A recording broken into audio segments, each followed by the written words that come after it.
Welcome back to our YouTube channel Eklavya coaching Dularpur. तो चलिए आज हम लोग इतिहास पढ़ेंगे। और इतिहास में जैसे कि आप सभी को पता है कि इतिहास जो भारत का इतिहास होता है उसे तीन भागों में बांटा जाता है: प्राचीन भारत, मध्यकालीन भारत और आधुनिक भारत। तो हम सबसे पहले आधुनिक भारत की ही शुरुआत कर रहे हैं, क्योंकि आधुनिक भारत जो होता है बहुत ही वेरी वेरी इंपॉर्टेंट होता है। तो चलिए हम लोग मॉडर्न इंडिया यानी कि आधुनिक भारत की शुरुआत कर रहे हैं। तो यहाँ से हम लोग शुरुआत करेंगे। भारत में यूरोपियों का आगमन, कहने का मतलब है कि आधुनिक भारत की जो शुरुआत होती है भारत में यूरोपियन के आगमन से होता है। तो अगर ये क्वेश्चन पूछा जाए कि भारत में सबसे पहले यूरोपियों में कौन पहले आया था, भारत में सबसे पहले जो थे यूरोपियों में कौन पहले आया था, तो पहले पुर्तगीज आए थे। पुर्तगाली लोग आए थे। इसके बाद बात करें तो डच लोग आए थे। इसके बाद ब्रिटिशर्स अंग्रेज लोग आए थे, और इसके बाद डेनिश आए थे, और इसके बाद फ्रेंच आए थे यानी कि फ्रांसीसी आए थे।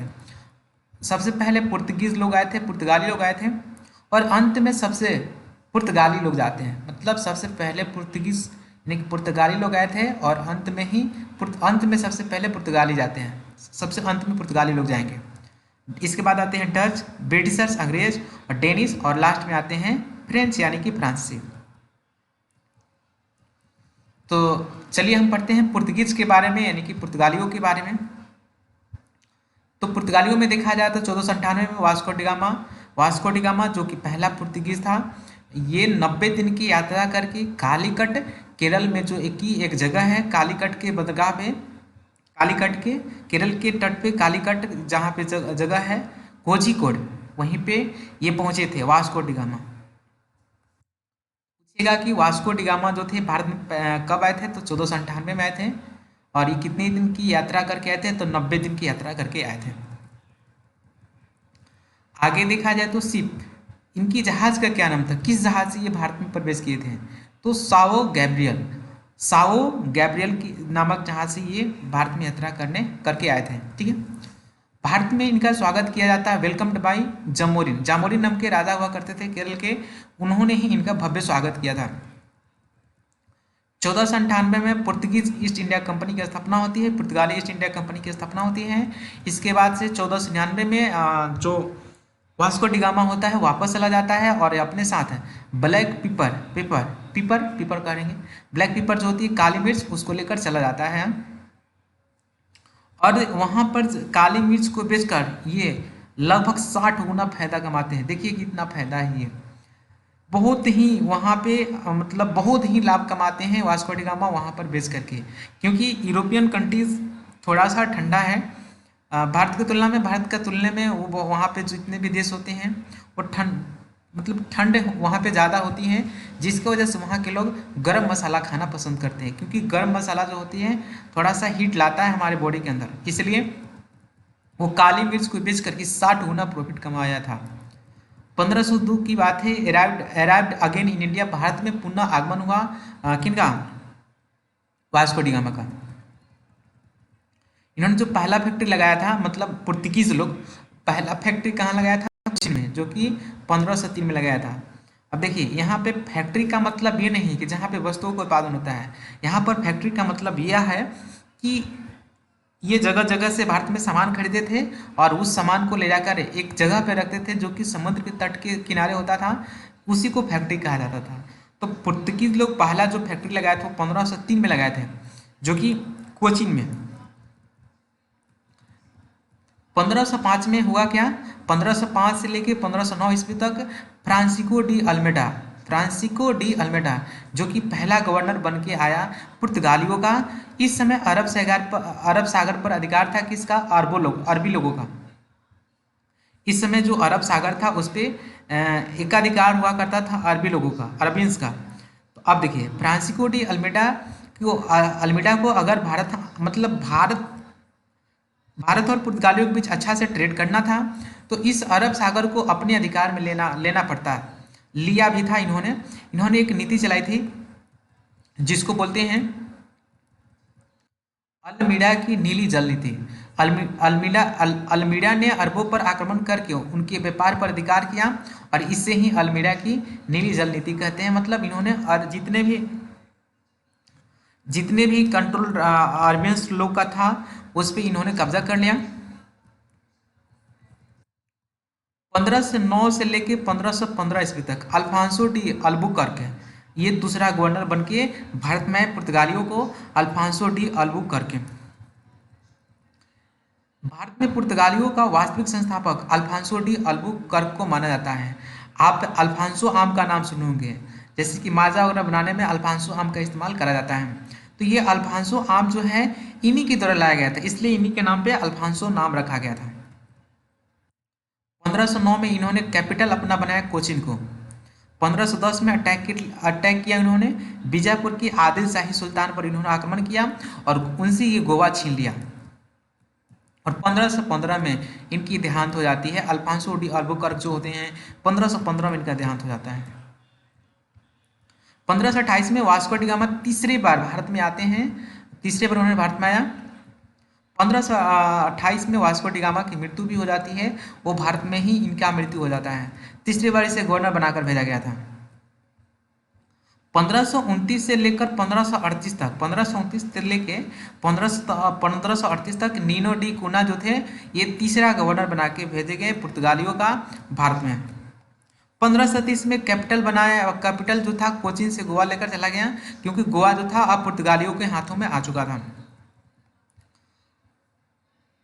1961 में गोवा और दमन दीव 1961 में गोवा और दमन दीव को संघ शासित प्रदेश बनाया गया। 1961 तक पुर्तगाली इन्हीं दोनों जगह पर रहे। 1961 तक पुर्तगाली इन्हीं दोनों जगहों पर रहे, गोवा और दमन दीव। यहाँ से एक स्टैटिक जीके का क्वेश्चन बनता है कि कौन ऐसा क्षेत्र था या कौन ऐसा जगह था जिस पर कभी अंग्रेजों का अधिकार नहीं रहा। तो वो जगह था, वो राज था गोवा। गोवा राज था जहाँ पे अंग्रेजों का कभी अधिकार नहीं रहा, क्योंकि ये पुर्तगालियों को कब्जा में हमेशा से रहा गोवा। 1987 की बात करें तो गोवा को भारत का 25वां राज्य बना लिया गया। पूछा जाएगा कि भारत का 25वां राज्य गोवा को कब एडॉप्ट करा गया, तो 1987 में, जो कि 36वां संविधान संशोधन के द्वारा किया गया था। इसे आर्टिकल 371 के आई में रखा गया है। वो चीज़ जो पुर्तगाली भारत में लेकर आए थे, मतलब कौन ऐसी चीज़ें हैं जो पुर्तगालियों ने भारत में लेकर आया था। तो आलू लेकर आया गया इसके द्वारा, रेड चिली, हमारे यहाँ काली मिर्च होता था, लाल मिर्च नहीं होता था, तो यहाँ से तो अरबियों ने हमारे यहाँ लाल मिर्च लेकर आए, तंबाकू लेकर आए, शिप बिल्डिंग लेकर आए, कैथोलिक डिजाइन ऑफ चर्च, मतलब चर्च का जो कैथोलिक मॉडल होता है इन्होंने यहाँ पे दिया। प्रिंटिंग प्रेस की शुरुआत करी गई, जो कि पहला 1556 में गोवा में शुरुआत की गई थी। 13 पुर्तगालियों का। अब पढ़ते हैं जो भारत में आगमन हुआ यूरोपियंस में, तो वो डच थे। तो 1596 में हुआ क्या, कार्नेलियस हाउटमैन जो कि पहले डच थे। पूछे जाएगा कि भारत में आने वाले प्रथम डच कौन थे, तो ये कार्नेलियस हाउटमैन थे। 1602 में डच ईस्ट इंडिया कंपनी की स्थापना करी गई। 1605 में हुआ क्या, ये मछलीपट्टनम में इन्होंने पहला फैक्ट्री लगाया। डच लोग पहला फैक्ट्री मछलीपट्टनम में लगाया। इनके अंडर में 2 इंडस्ट्री हुआ करता था, कॉटन टेक्सटाइल इंडस्ट्री यानी कि सूती वस्त्र उद्योग, और इंडिगो इंडस्ट्री यानी कि नील उद्योग।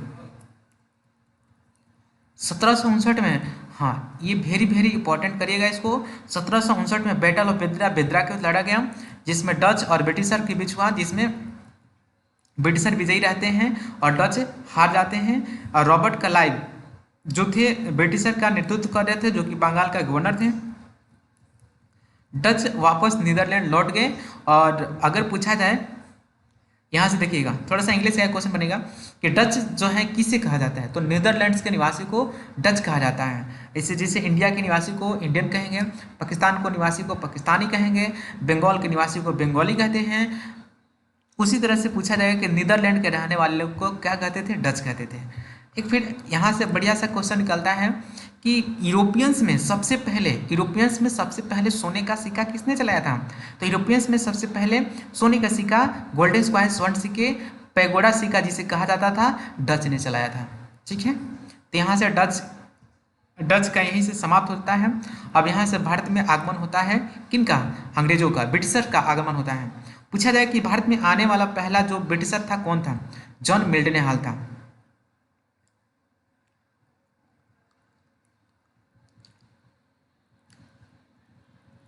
जो कि अकबर के कोर्ट में एक और अंग्रेज अंग्रेज आया था जिसका नाम था रॉल्फ फिंच।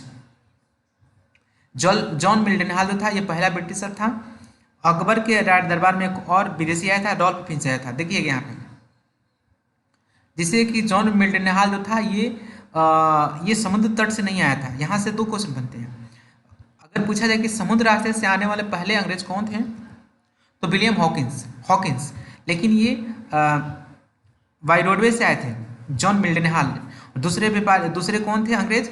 अकबर के राज दरबार में जो आए थे रॉल्फ फिंच। 31 दिसंबर 1600 ईस्वी को ईस्ट इंडिया कंपनी की स्थापना होती है। उस समय वहाँ का जो क्राउन था एलिजाबेथ टेलर प्रथम के माथों पर था। क्राउन जो था एलिजाबेथ टेलर प्रथम के अधीन था, अंडर में था।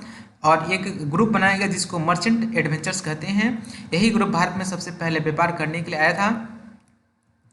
यही ग्रुप ने एलिजाबेथ से भारत में 15 वर्ष तक व्यापार करने की, यानी कि ट्रेड की मोनोपोली ले लिया। मोनोपोली कहने का मतलब ये है कि यूरोप से केवल एक कंपनी व्यापार करने के लिए जाएगी और जिसका नाम हो गया मर्चेंट एडवेंचर्स। इसके अलावा कोई दूसरी कंपनी भारत में व्यापार करने के लिए नहीं जाएगी। इसे 1600 का चार्टर लेक कहा जाता है, चार्टर राजलेक कहा जाता है।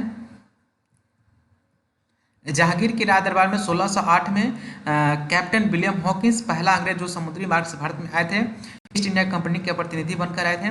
प्रथम अस्थायी फैक्ट्री मुस्लिमपट्टनम में इन्होंने लगाए थे। पूछा जाएगा कि अंग्रेजों ने पहला अस्थायी फैक्ट्री कहाँ लगाया था? मुस्लिमपट्टनम में। 1613 में प्रथम अस्थायी फैक्ट्री सूरत में लगाई गई। जहांगीर के राज दरबार में दूसरा आने वाले व्यक्ति हो गए सर थॉमस रो। ये सब जो आए थे ये समुद्री मार्ग से आए थे। जबकि जॉन मिल्टन जो थे वो बाय द रिवर आए थे। ब्रिटेन के महाराज किंग जेम्स प्रथम, महाराजा जेम्स प्रथम का प्रतिनिधि बनकर आया था सर टॉमस रो किसके राज दरबार में? जहांगीर के राज दरबार में। 1661 में ब्रिटिश एक प्रिंस हुआ करता था जिसका नाम था चार्ल्स ब्रिटिश प्रिंस की शादी चार्ल्स की पुर्तगीज की जो राजकुमारी थी कैथरीन ब्रिगेंजा से कराएगी। और जो पुर्तगाली थे और जो पुर्तगालियों का जो बम्बई पर अधिकार था वो चार्ल्स को दहेज में देते हैं। दहेज में बम्बई जिसको आज बम्बई कहते हैं, जो पहले बम्बई कहलाता था, इसे चार्ल्स को दहेज में दे दिया गया पुर्तगीज के द्वारा। 1667 में बम्बे को क्या किया गया कि ईस्ट इंडिया कंपनी की दे दिया गया। जो वहाँ के चार्ल्स थे वो बम्बई को ईस्ट इंडिया कंपनी को सालाना 10 पाउंड पर किराए पर दे दिए, क्योंकि उनके लिए कोई काम नहीं थी, इसलिए वो ईस्ट इंडिया कंपनी को देते हैं 10 पाउंड किराए पर दे देते हैं सालाना। अंग्रेजों का भारत में ईस्ट इंडिया कंपनी के 3 प्रेसिडेंसी रहे। कहने का मतलब ये 3 जगहों पर अपना आधिपत्य बना के रखे। पहला कलकत्ता, मद्रास और तीसरा बम्बे। पहला कलकत्ता, दूसरा मद्रास, तीसरा बम्बे। इसके बाद डेनिश आए। 1616 में डेनिश ईस्ट इंडिया कंपनी की स्थापना होती है। डेनमार्क के रहने वाले लोगों को डेनिश कहा जाता था। 1616 में डेनिश ईस्ट इंडिया कंपनी की स्थापना होती है। पहला फैक्ट्री लगाया था इन्होंने ट्रैंकोबार में, केरला में, जो कि है 1620 में। दूसरा फैक्ट्री लगाया था इन्होंने श्रीरामपुर में, जो कि बंगाल में है जगह, 1676 में।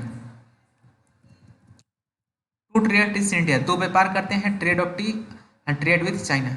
चाय का व्यापार और चीन के साथ व्यापार, चाय का व्यापार और चीन के साथ व्यापार। 1845 में उन्होंने अपना सारा व्यापार बेच देते हैं और फिर वापस डेनमार्क लौट जाते हैं। तो अंग्रेजों को अपना सारा व्यापार बेच करके वापस डेनमार्क लौट गए अपने ही मर्जी से। कौन? डेनिश लोग 1845 में सारा अपना कारोबार बेच देते हैं अंग्रेजों को और वो डेनमार्क लौट जाते हैं। और सबसे जो भारत में बाद में आते हैं वो फ्रांसीसी होते हैं। 1664 में कॉलबर्ट नाम के व्यक्ति भारत में आते हैं, फ्रांसीसी, जो कि थे मिनिस्टर ऑफ किंग लुइस 14वां ऑफ फ्रांस, मतलब Louis 14th of France. Louis 14वां की ये मिनिस्टर थे, जो कि पहले फ्रांसीसी थे। तो पूछा जाए क्वेश्चन कि भारत में आने वाला पहला फ्रांसीसी कौन था, तो कॉलबर्ट था। 1664 में फ्रेंच ईस्ट इंडिया कंपनी की स्थापना होती है और फ्रेंच ईस्ट इंडिया कंपनी का पहला फैक्ट्री सूरत में लगाया जाता है, जो कि 1668 में लगाया जाता है। 1672 में फ्रेंच गवर्नर फ्रांसिस मार्टिन बन के आते हैं। फ्रांसिस मार्टिन अटैक करते हैं शेर खान लोदी पे, जो कि लोदी वंश के एक राजा हुआ करते थे। इसी से मार्टिन ने पुडुचेरी को प्राप्त किया था। 1674 में कैपिटल पुदुचेरी को बनाता है ये लोग। और 1806 में क्या होता है, पहला आर्मी रिवोल्ट होता है, प्रथम सैनिक विद्रोह होता है, जो कि बेलोर तमिलनाडु में होता है। 1806 में पहला सैनिक विद्रोह होता है, जो कि बेलोर तमिलनाडु में था, जगह का नाम था। गवर्नर ऑफ बंगाल का उस समय हुआ करता था सर जॉर्ज बार्लो। 1805 से लेकर 1807 तक रहा इन्होंने। तो ये था यूरोपियन का आगमन। अगले वीडियो में हम लोग पढ़ेंगे 1857 की क्रांति, जो कि भारत की पहले स्वतंत्रता संग्राम भी माना जाता है। तो आई होप कि यहाँ तक आपको समझ में आया होगा। अगर कहीं पे कोई दिक्कत है तो प्लीज़ कमेंट बॉक्स में कमेंट कीजिए और इस वीडियो को अपने दोस्तों के साथ शेयर कीजिए। और अगर इस चैनल पे पहली बार हैं तो कृपया करके इस चैनल को सब्सक्राइब कर लीजिए। Thanks a lot.